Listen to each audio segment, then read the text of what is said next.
Vamos lá, então. Ó, hoje a gente vai iniciar o assunto sobre solo. Só que, para falar de solo, a gente vai ter que falar dos fenômenos que provocam a formação desse solo. E aí a gente vai falar do intemperismo junto com o solo, ok? É um assunto extenso, mas a gente vai buscar, dentro do possível, simplificar. Bom, nessas duas imagens aqui da apresentação, a gente vê uma foto do perfil de solo. É muito comum essas fotos, quando você passa aí na estrada ou em algumas regiões aí próximo aqui de Aracruz, a gente vê. Então, o perfil de solo ali, a gente vai entrar mais em detalhes, mas é comum ter essas divisões, tá? E essas divisões, elas estão relacionadas à formação desse solo que leva um tempo razoavelmente grande, ok? Então, é importante a gente entender que o solo, que é formado dessas camadas aqui, ele tem camadas que têm uma quantidade muito grande de matéria orgânica e matéria viva, tá? Ou seja, de espécies que metabolizam esses nutrientes para o solo, e tem uma outra região que ainda está sofrendo a ação do intemperismo, tá? Que aí a gente vai entrar mais em detalhes daqui a pouquinho. Mas daqui para frente, toda vez que vocês passarem num perfil aí, principalmente quando foi cortado recentemente um barranco, alguma coisa, vocês claramente vão notar esse perfil de solo. É muito comum esse tipo de perfil aqui na nossa região, beleza? Bom, vamos lá, vamos entender um pouquinho o que é solo. Olha só, o solo, como a gente conhece, ele é um manto, né? Um manto de terra que a gente tem formado a partir da. Aqui ele usa o termo desagregação da rocha. Eu não sei se esse é o mais adequado. Esse termo eu utilizei do livro é, conhecendo, decifrando os segredos da Terra, mas eu não sei se ele é o mais adequado, porque você não só desagrega a rocha, você muitas vezes modifica a estrutura desse material. Então, eu acho que falar só desagregação é pouco. Por quê? Porque além de desagregar a rocha, ou seja, você decompor a rocha lá em alguns minerais do solo, você tem uma mistura de matéria orgânica que é adicionada a esse solo, que serve de nutriente dos micro-organismos que passam a existir lá.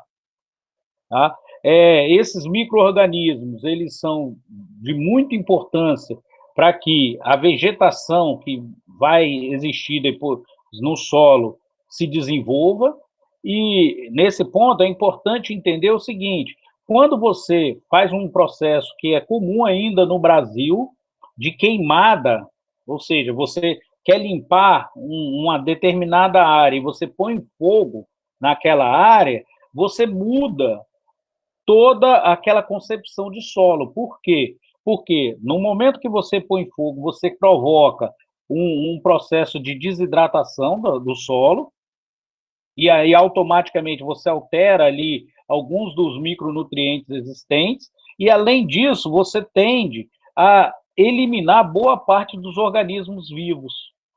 E esses organismos vivos, eles têm um papel importantíssimo para manter o equilíbrio dos nutrientes no solo. Por quê? Porque esses organismos vivos, eles vão, junto à matéria orgânica que se deposita ali no solo, com a água, provocar sempre a decomposição dessa matéria orgânica e manter o equilíbrio dos componentes que existe lá no solo, dos nutrientes do solo.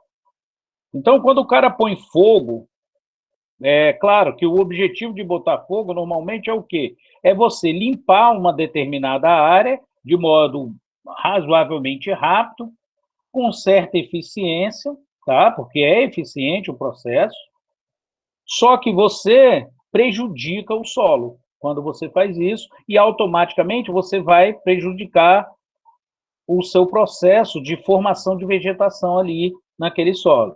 Aí muita gente questiona o seguinte, mas quando eu ponho fogo, posteriormente ao fogo, se eu plantar alguma coisa, a vegetação, ela nasce com muita força, e é verdade.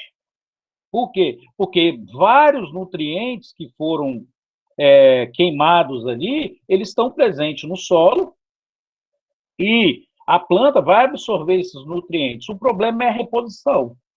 A reposição desses nutrientes que nem sempre é eficiente. Aí, normalmente, você tem que fazer uma rotação de culturas ou até mesmo adicionar através de componentes químicos, ok? Bom, né, nessa figura, eu tenho aqui a imagem de formação de 3 tipos de solo, o que é normal, tá? Essa formação. E essa última foto aqui, que é o que a gente chama de solo maduro, é a foto que é comparável a essa imagem aqui do solo, tá? Então, eu tenho 3 etapas, a parte inicial, que ainda está no processo aqui de decomposição e degradação aqui da rocha, e ela vai se desagregando e formando aqui a primeira parte do que viria a ser um solo, tá? Então, é um processo bem inicial. Nesse processo, eu não tenho a formação de uma vegetação elevada. Aqui, normalmente, você só tem a vegetação rasteira, como líquens, que se formam aqui, dependendo da região, tá? Posteriormente, com a ação, e aí são muitos anos, tá, gente? A desagregação de uma rocha vai depender do tipo de rocha, mas leva milhares de anos. Eu vou tendo aqui o aumento da rocha degradada e desagregada, e aí vegetações um pouco maiores começam a se formar, que vão ajudar num processo aí de degradação até chegar num solo maduro, onde eu vou ter aqui regiões bem definidas de solo, ok? Até chegar na parte inferior da rocha novamente. Beleza? Não sei se eu consegui ser claro nisso aí, mas se vocês tiverem qualquer dúvida, é só perguntar. Bom, os fatores de formação do solo são muito variados, muito.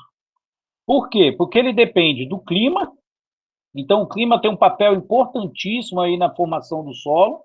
Ele vai depender da origem da rocha, ou seja, o tipo de rocha que você vai transformar em solo, vai depender da vegetação e do relevo que tem ali na região e do tempo. Então, são fatores que são importantíssimos aqui no entendimento. Eu não sei se vocês conseguiram ler essa imagem, conseguiram ver essa imagem lá no artigo? Alguém conseguiu ver essa imagem aqui, quando mostra aqui os diferentes tipos de clima? Vocês viram lá no artigo?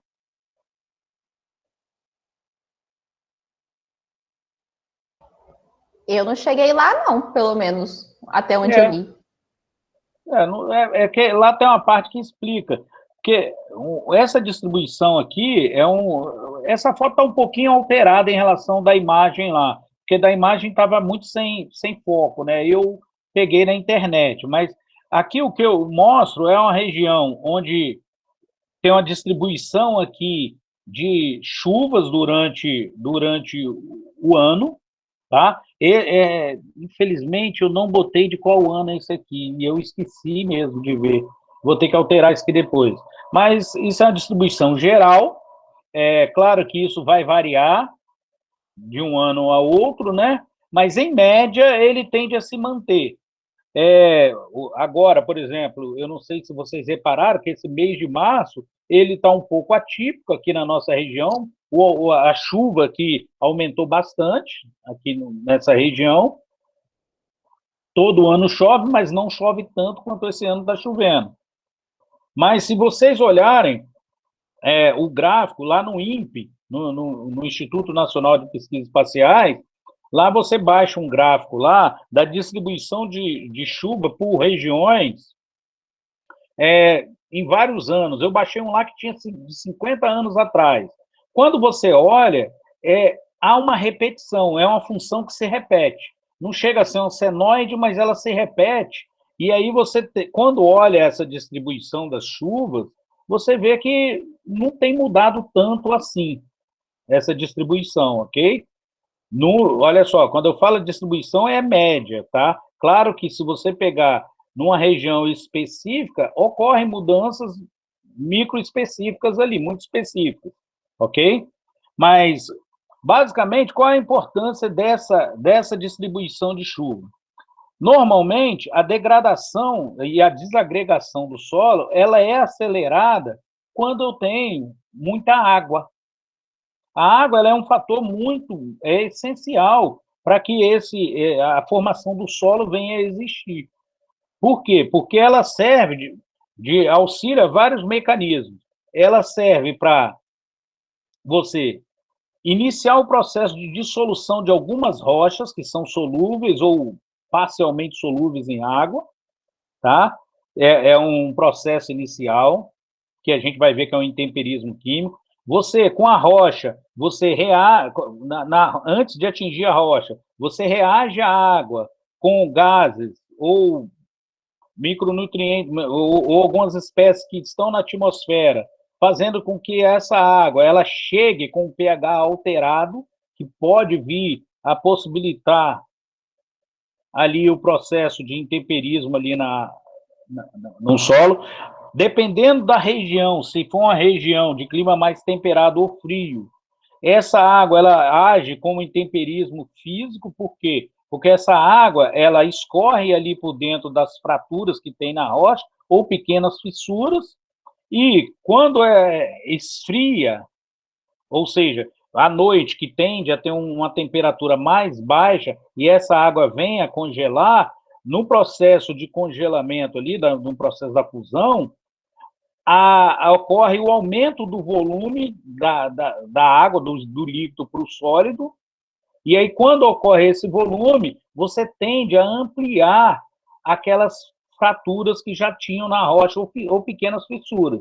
E aí você vai possibilitando cada vez mais que a água penetre na rocha e vai possibilitando o processo de desagregação do solo. Ok? A água também ela tem importante papel na atividade biológica, por quê? Porque todas as espécies vegetais, elas precisam da água para existir ali e para sobreviver, tá? E em regiões cuja precipitação é maior, a tendência é que ocorra essa aceleração e também o estabelecimento de um solo mais rico, ok? Se vocês olharem aqui na distribuição, as regiões com menor precipitação, ok? Isso aqui são centímetros, tá, gente? São centímetros. São as regiões muito frias, né? Os extremos do planeta, aonde tem desertos, tá? Também é muito seco, porque pelo óbvio, né? Lá não chove, ou quando chove não é o suficiente ali até para chegar ao solo. E as regiões onde a temperatura, a precipitação é maior, é onde a gente tem o clima tropical, ok? Nesse clima tropical, você tem ali uma distribuição maior de chuva, beleza? Perguntas, pessoal? Posso passar? Bom, quais são os tipos de rocha que a gente chama rocha-mãe ou geradora de solo? São as rochas que a gente já viu, né? Para começar, aquelas rochas ígneas, né, ou magmáticas, são as rochas originadas ali do extravasamento do magma, tá? Então, essas são rochas muito formadoras de solo. Aqui no Brasil, na região ali de São Paulo, existe uma terra chamada terra roxa, que ela é originada desse tipo de rocha aqui que chama basalto. Isso até é utilizado para quê? Para mostrar que já teve naquela região, há muitos anos atrás, um intenso movimento tectônico ali que gerava esse extravasamento de magma, ok? O granito, né, que também é outro tipo de rocha, as rochas sedimentares, que também você tem uma deposição, sendo que nas rochas sedimentares é importante entender o seguinte: essas rochas sedimentares, por ser formadas a partir da deposição de vários detritos que vão sendo carreados e depositando aí em milhões de anos, o que acontece? O tipo de solo que vai originar é um solo mais pobre. Por incrível que pareça, ele é um solo pobre. Por quê? Porque nessas regiões, normalmente, há uma deposição muito grande de sílica. E aí, o resultado final é um solo muito pobre. E, por fim, as rochas metamórficas, né? Essas metamórficas, elas são originadas, eu já falei disso, tá, gente? A partir do metamorfismo que as rochas anteriores podem vir a sofrer. Tá? Tanto no seu processo de formação, quanto no processo durante o tempo. Alguma pergunta? Alguém quer perguntar alguma coisa? Professor, sim, qual é a relação? É porque você falou rápido, a relação aí entre a rocha, é rocha o solo, ser ou não ser pobre ou rico, no caso, em relação à sílica? Então, na verdade, essas outras duas, a metamórfica e as rochas magmáticas, elas possuem sílica na sua composição, tá? Só que essa sílica, ela está sempre junto com outros minerais. Quando eu tenho a rocha metamórfica, é muito comum haver uma decomposição da rocha originadora e a sílica, que é facilmente carreada, vinha formar colunas inteiras. Aqui, na estratificação, colunas inteiras com essas rochas. Essas e os carbonatos. E aí o resultado é uma rocha mais pobre um pouquinho. Um solo mais pobre um pouquinho. Ok? Entendeu? Na verdade, não. Olha só, como que é formada essa rocha sedimentar? Essa rocha sedimentar, ela normalmente ela é transportada pela água ou pelo vento. Beleza? Sim. Então, isso aí leva milhões de anos de deposição. Normalmente, pela água, as primeiras espécies a serem transportadas são aquelas mais solúveis. Beleza? Os carbonatos, ok?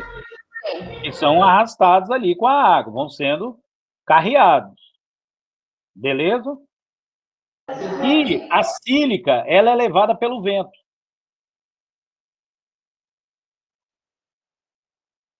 Tá entendendo? Até o momento, sim.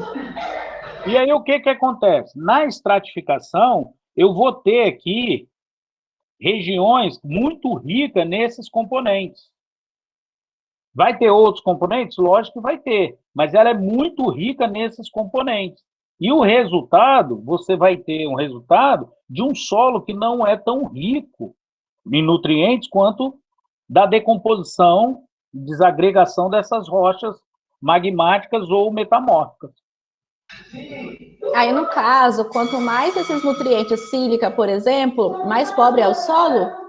Então, você vai ver que a sílica ela tem um papel importante na reação do solo. Mas, ao mesmo tempo, quando ela está em quantidade muito grande, ela vai impedir a formação de vegetação. Entendi. Ok? Ok. Beleza?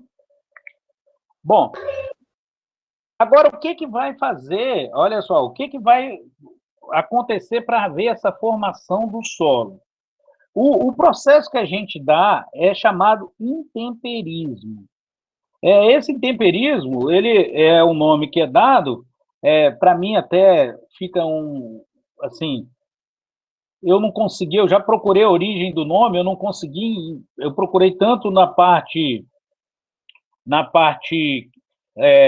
grega quanto latina e não achei ali uma definição a partir do nome do que significa, mas basicamente, intemperismo ele é um conjunto de fenômenos, tanto físico quanto químico, que vai levar à degradação e à desagregação das rochas. Quando eu falo desagregação, gente, eu estou me referindo ao seguinte: essas rochas, elas são estruturas de vários minerais que estão lá ligados dentro de uma estrutura cristalina. A gente já falou sobre isso. E devido a essa estrutura cristalina, você não consegue facilmente separar esses minerais. Então, esse intemperismo, ele desagrega, quebra essas ligações, tá? Aí pode ser inicialmente por fenômeno físico. O que é um fenômeno físico? Você não quebra a ligação, você quebra fisicamente, você diminui de tamanho, você abre fissuras, tá? Quanto a parte química, que aí sim viria ali quando você pega a rocha e diminui o seu tamanho, o que você está fazendo é aumentando a área de contato. Então, quando você aumenta a área de contato, você tende a acelerar o processo químico. Ok? Então, são dois processos interligados. Dentro do intemperismo, esses processos eles ocorrem todos ao mesmo tempo. Posteriormente, vai haver o intemperismo biológico, que vai ser no momento que espécies vivas começam também a atuar nesse material, mas essas espécies, normalmente, elas não atuam logo no início. No início, vai haver o físico e o químico atuando. A gente vai falar mais detalhes disso aí, ok? Então, essas alterações físicas e químicas que vão provocar na rocha, vai começar com um processo lá de desagregação e, posteriormente, da decomposição e degradação dessa rocha numa outra estrutura que a gente vai chamar de solo. Tá? Alguma pergunta até aí? Não? Espera aí, gente, é porque para ver o chat... Ah, beleza. Esse aqui são algumas referências... não, desculpa, espera aí que eu pulei, apertei o botão errado aqui. Aqui. Bom, então vamos falar um pouquinho do temperismo químico. Quem é que leu lá na parte do material as reações do intemperismo químico? Alguém conseguiu ler e entender? Eu li, só faltou duas reações. E o que você achou? Difícil de entender? Eu só não entendi muito bem a parte que fala da hidrólise. Por quê? Na verdade, eu entendi, só que teve uma parte que fala... Deixa eu ver se eu acho aqui. Tem uma parte que fala bem assim. Cadê? Você quer que eu projeto aqui? Na página 9. Peraí, então deixa eu achar aqui, só um minutinho para eu abrir aqui o arquivo.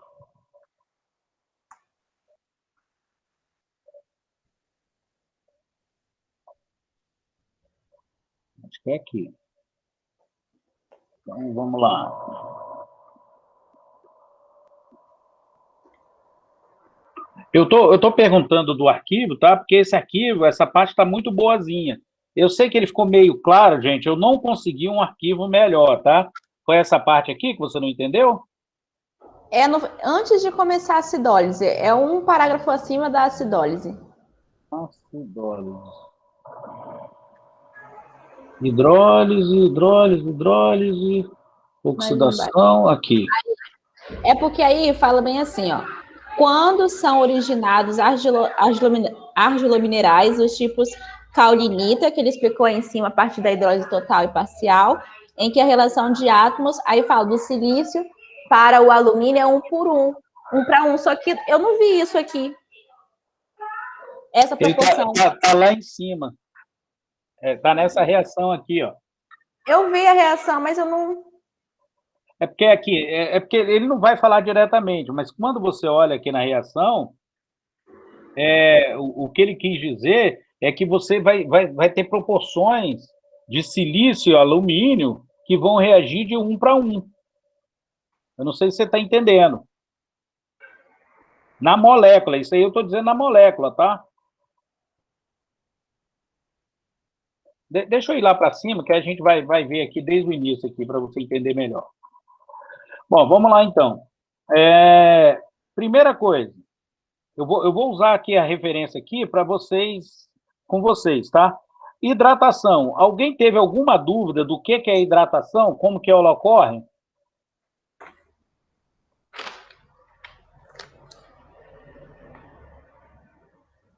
Alguém não conseguiu entender?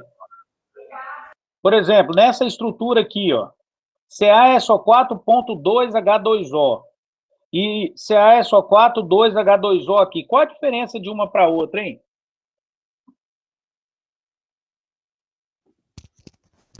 No caso, a molécula de água está na fórmula do produto, no caso. No caso, isso é considerado como hidratado. Exato. Na verdade, olha só, essa molécula de água aqui, ela vem e se liga aqui, são ligações mais fracas, tá? Mas ela se liga ao CaSO4. E aí ele altera. Eu não sei se vocês já viram ali, na praia ali, já viram aquelas rochas que tem ali na praia? Aqui de Aracruz, lógico, né? Tem também de Manguinho. Já viram que tem uma cor avermelhada? Todo mundo já observou aquelas rochas ali? Sim. Aquelas rochas, muitas pessoas chamam de lateritas. Ali são óxidos de ferro. Vocês sabiam que são óxidos de ferro?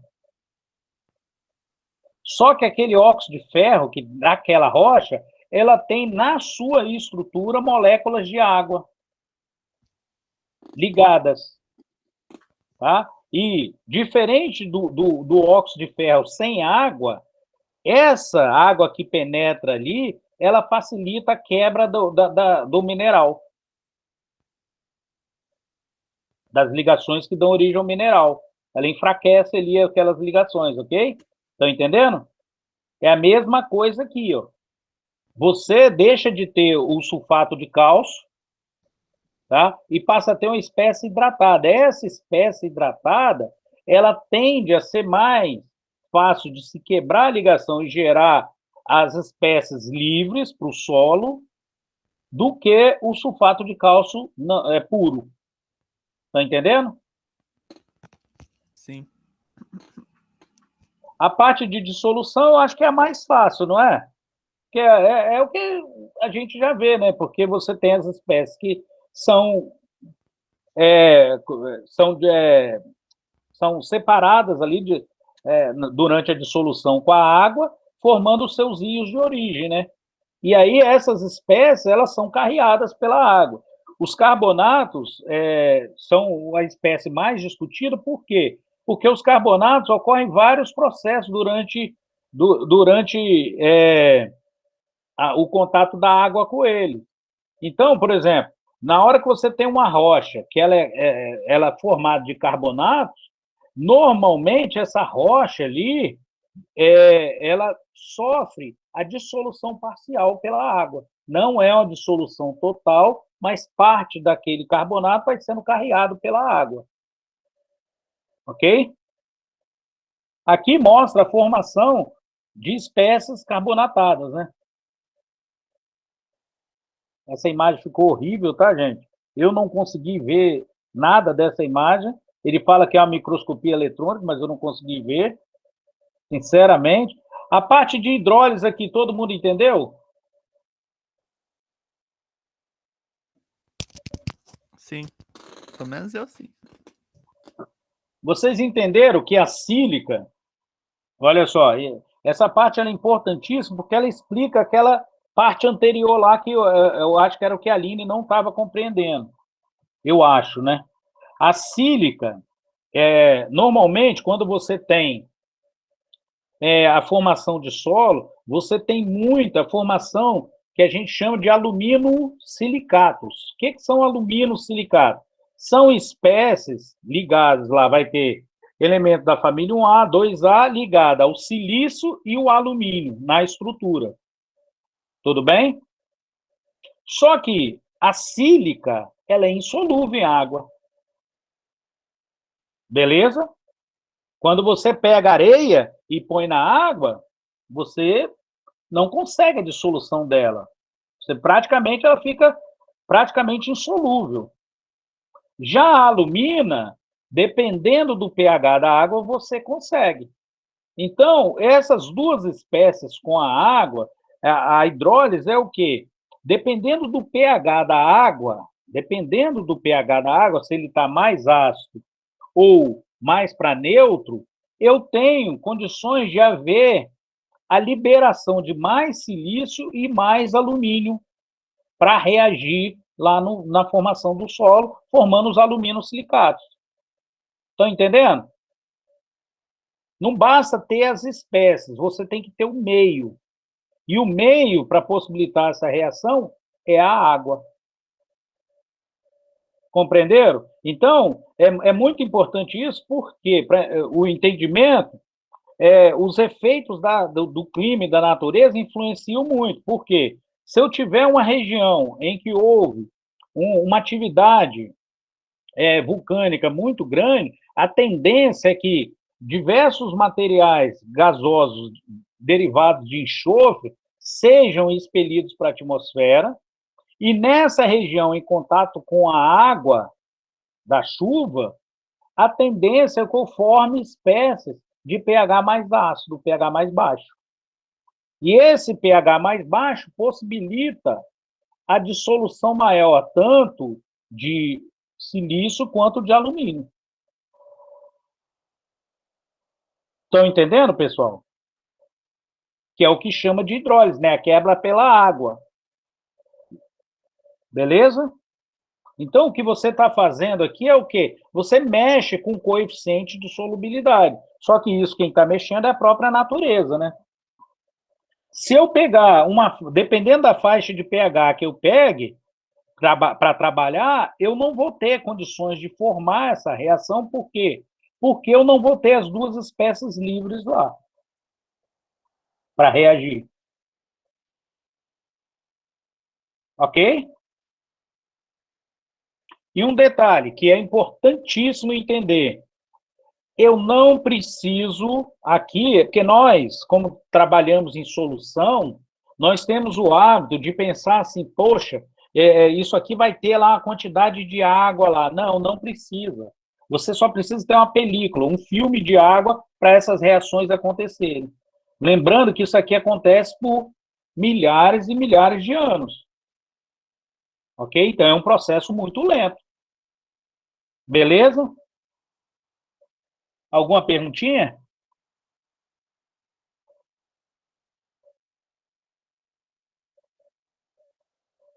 Não estou entendendo, gente. Um silêncio. Aí aqui ele vai mostrando as reações, né? São várias reações, aí vai depender da rocha mãe, vai depender de alguns fatores, mas dependendo da faixa de pH, você vai tendo aqui as espécies que podem ser formadas, né? De acordo com a faixa de pH e da rocha mãe. Aqui, essa aqui é uma hidrólise total a partir do feldespato, que é rico em potássio, é um aluminosilicato, né? Que é o feldespato. Aí você fala, poxa, mas essa água aqui, quando eu olho essa reação, eu não concordo muito com essa reação aqui. Por quê? Porque essa reação só vai ocorrer em determinadas faixas de pH. Para outras, não. Ok? Então, quando põe essas reações, se ele não faz o indicativo, fica meio complicado, mas é essa a ideia.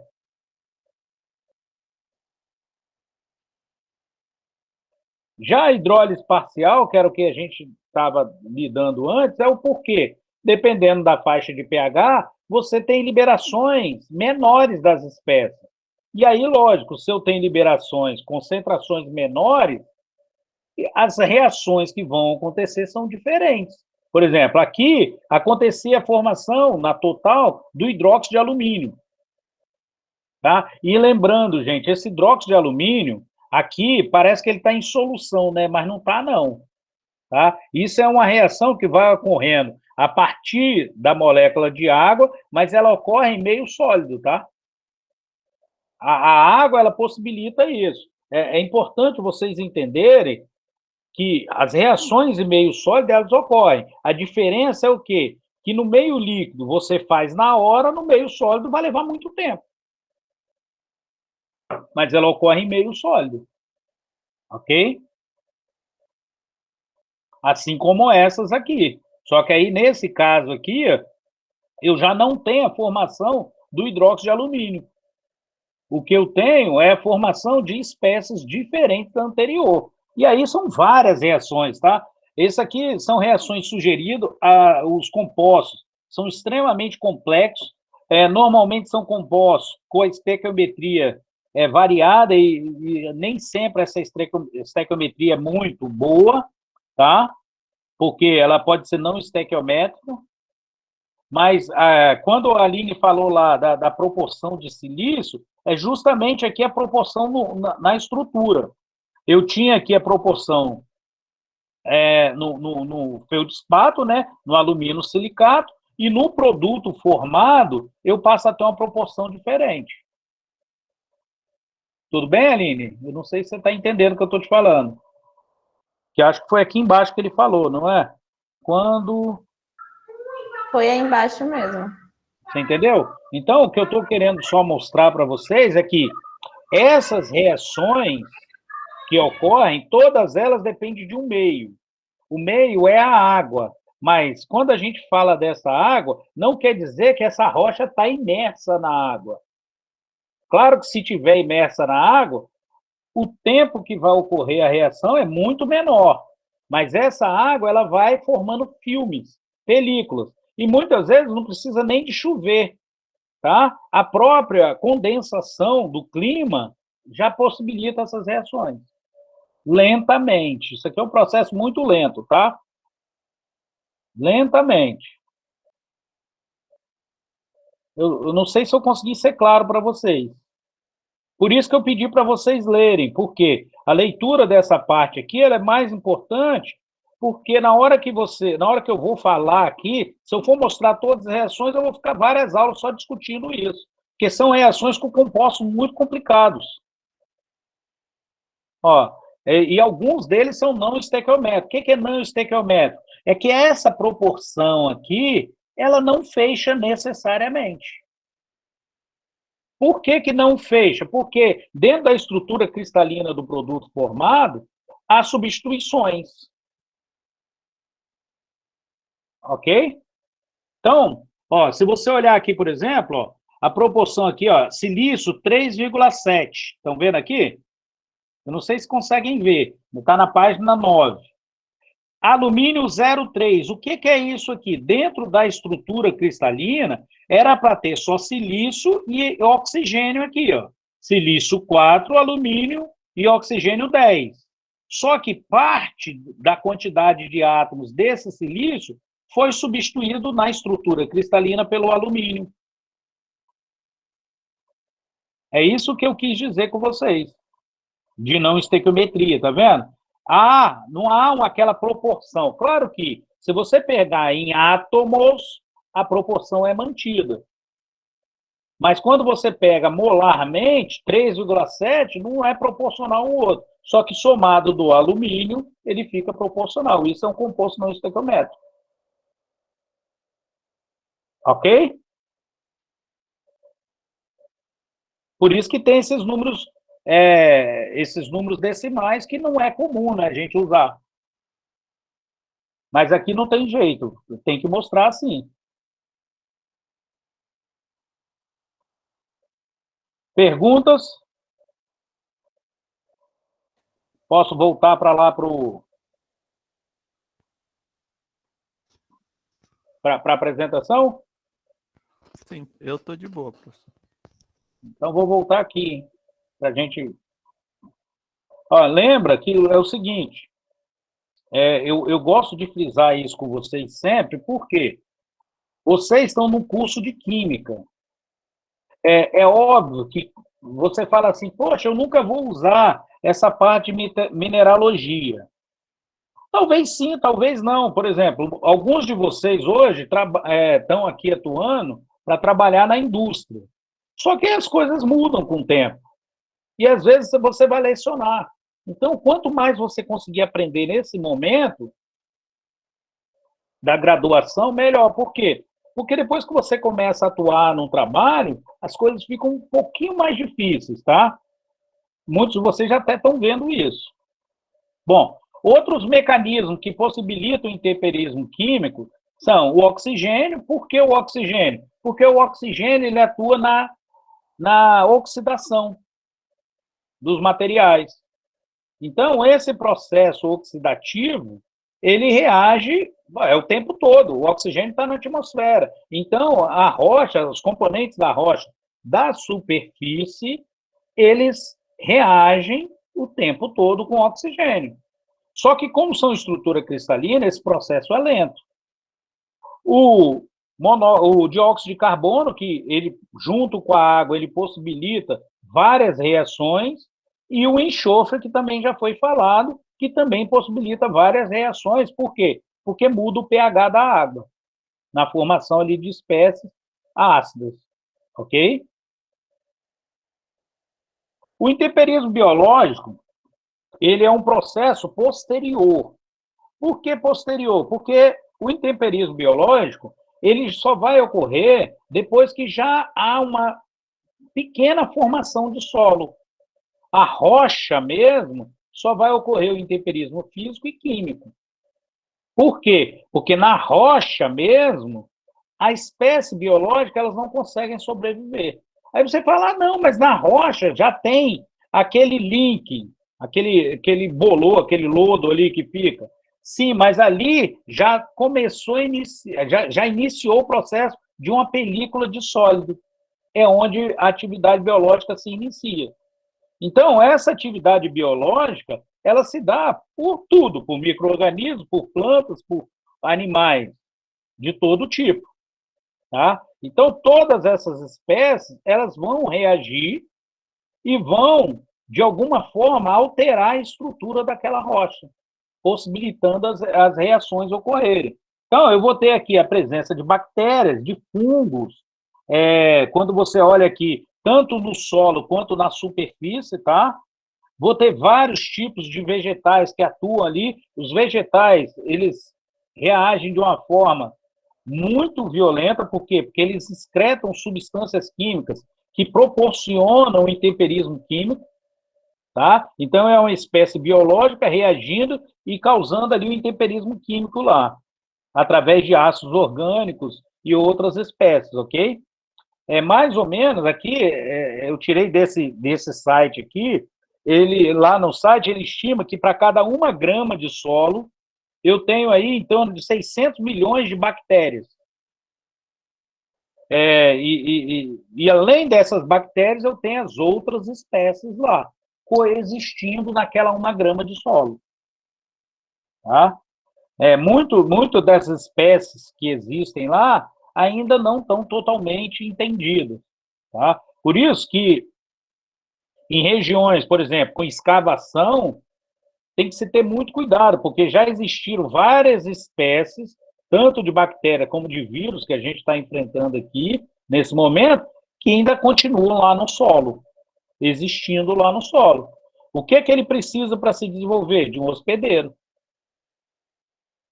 Então, essas escavações, elas têm que ser feitas com critério, não é chegar lá e fazer de qualquer jeito. Claro, gente, que a gente está falando de locais mais antigos, né?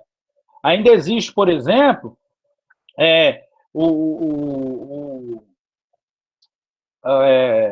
a espécie, o micro-organismo da peste bubônica já foi descoberto em vários cemitérios na Europa. Por quê? Porque as pessoas morreram, foram enterradas lá na região, e aí a espécie ficou lá. Tá? Bom, dentro do intemperismo biológico, essa foto aqui, ela mostra aqui, por exemplo, aqui eu tenho, além de uma vegetação rasteira, maiorzinha, o que indica isso aqui, já um solo na sua fase 2, um solo jovem, tá? Mas eu tenho aqui ainda a formação de líquens e fungos na estrutura da rocha, mostrando que ela está num processo ainda, né, num processo de degradação, ok? Bom, o intemperismo físico, ele vai depender de propriedades físicas que vão ocorrer. O que vai causar o intemperismo físico? Normalmente, o que provoca mesmo é a erosão, tá? A erosão e a fratura de rocha, a degradação, a quebra física das rochas em materiais menores, tá? Então, quando que isso vai ocorrer? Normalmente, isso vai ocorrer por ação de outras espécies. Por exemplo, a água eu já expliquei para vocês.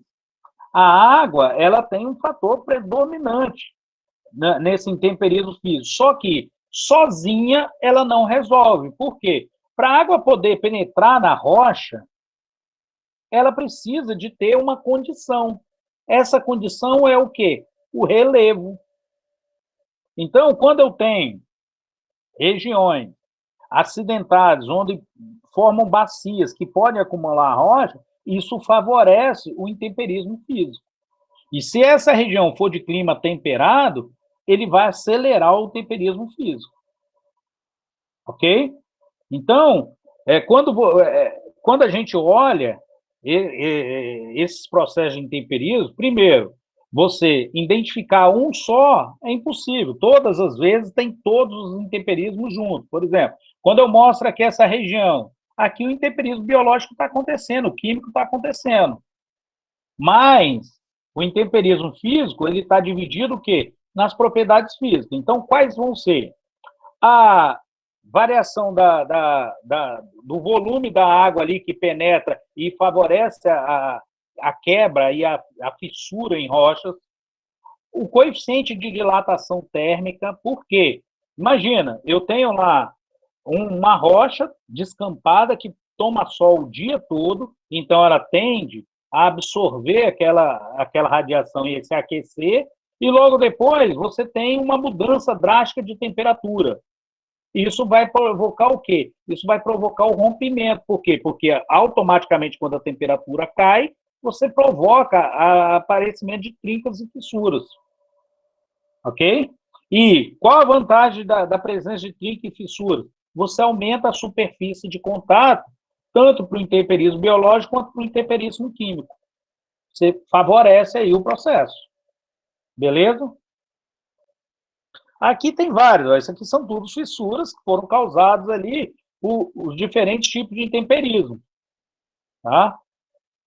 Aí vai depender da rocha-mãe, vai depender da presença, da umidade, da temperatura, ou seja, do clima, do relevo. Aí é complicado você conseguir chegar no motivo exato. Beleza? Perguntas, pessoal?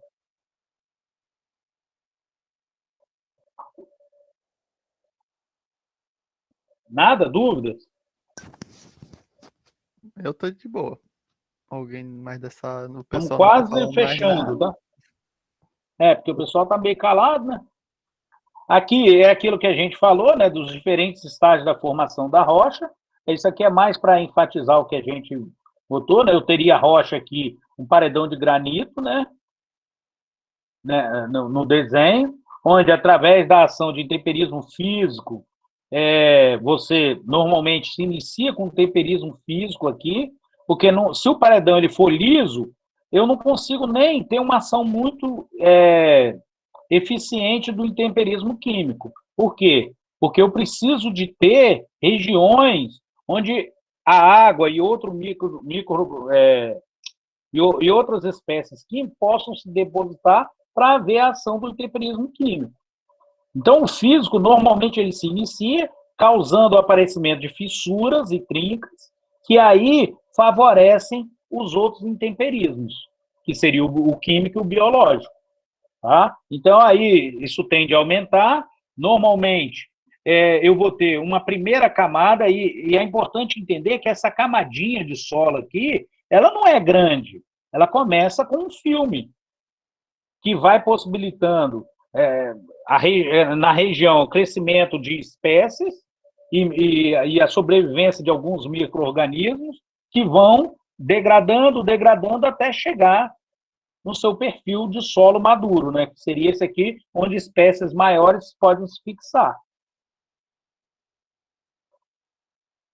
Isso aqui é o mesmo tipo da imagem anterior, com a diferença aqui que eu fiz um corte lateral, onde a gente vê aqui as diferentes camadas que eles chamam de horizonte. Esses horizontes do solo são justamente aquele formado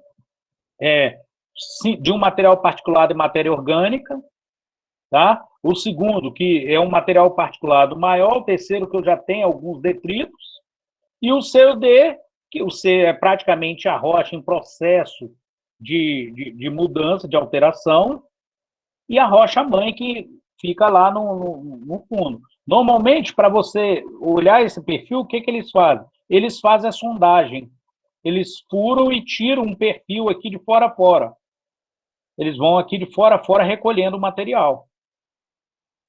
E aí eu tenho esse perfil aqui, ó. Esse é o perfil de solo, tá? Normalmente, cada perfil desse, você tem uma variação de comprimento. Normalmente, o solo, até chegar naquele próximo à rocha-mãe, ele tem em torno de 1,5 metro a 3 metros de comprimento. Ok? Mas isso aí vai variar, vai depender da região, vai depender da rocha-mãe, vai depender de vários, do tempo que essa rocha se forma, tá? Mas normalmente é esse o perfil. Aí essa rocha-mãe, ela também, logo em contato com essa parte do solo, ela tem algumas alterações e abaixo ela vai estar mais na sua forma original. A gente, quando planta, a gente utiliza o quê? Esse horizonte zero aqui para o horizonte A.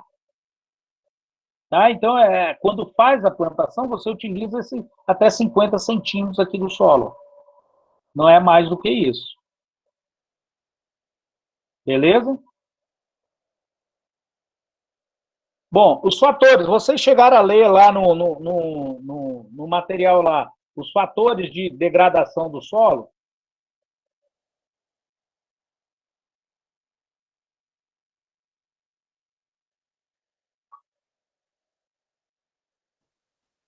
Eu cheguei.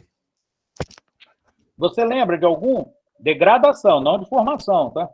Sim, no caso, ele botou clima, tempo. Isso. Esses são os que eu mais lembro. Tinha mais, mas eu não lembro no momento, só É. falando para lembrar.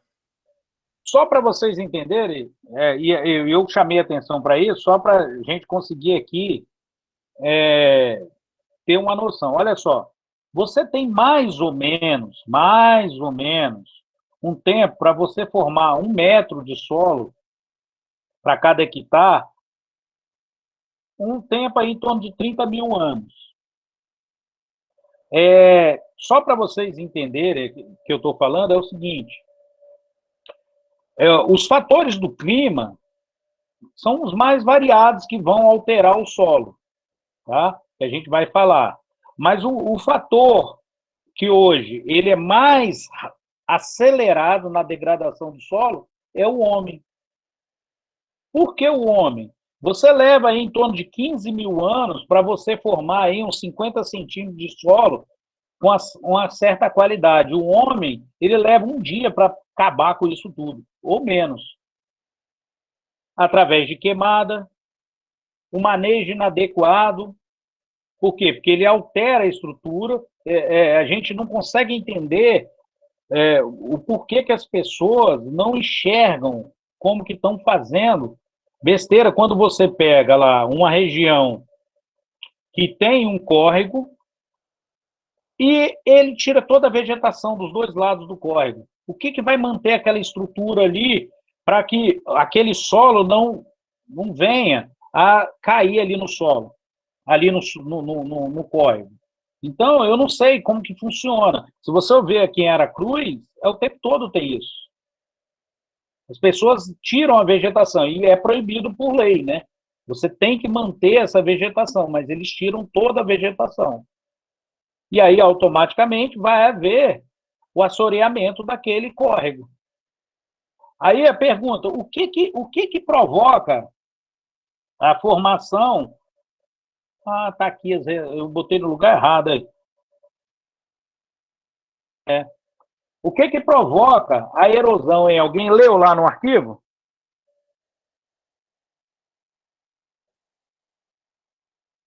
Para começar, o que é erosão do solo, hein?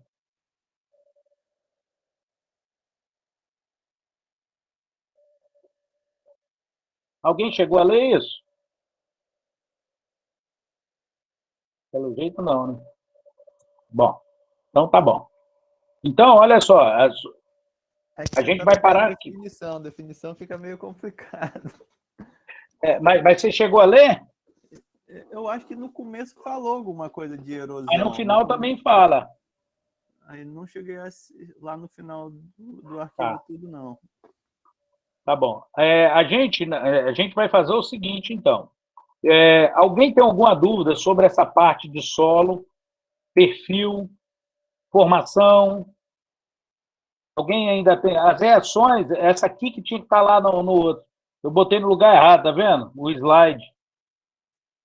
Que droga, foi mal. Alguém tem alguma dúvida sobre as reações? Não? Então a gente vai fazer o seguinte.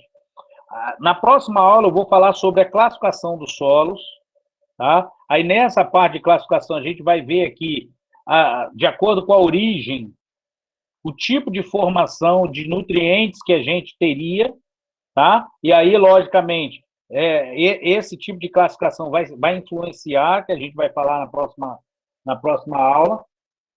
Só que eu queria ver com vocês o seguinte: vocês conseguem ler esse restante do material para a próxima aula?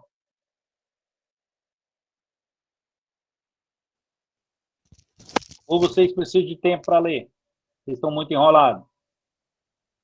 Não, eu pelo menos acho que eu consigo ler, porque... Porque a gente tem aula terça-feira, correto? Sim. Então, se vocês falarem que vocês estão muito enrolados, eu deixo para vocês lerem na terça e dou aula na quinta. Como é que vocês estão? Que eu consigo ler.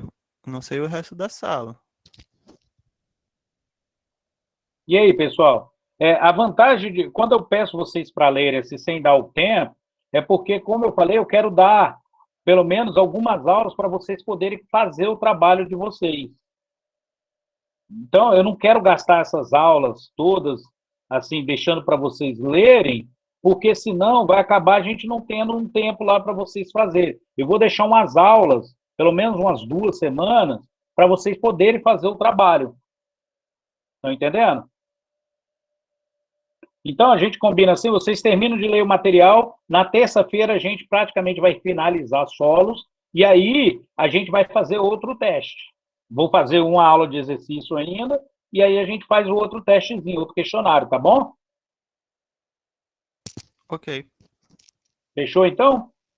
Fechou. Então, gente, ó, se vocês não têm mais nenhuma dúvida, eu vou interromper a gravação aqui, ok?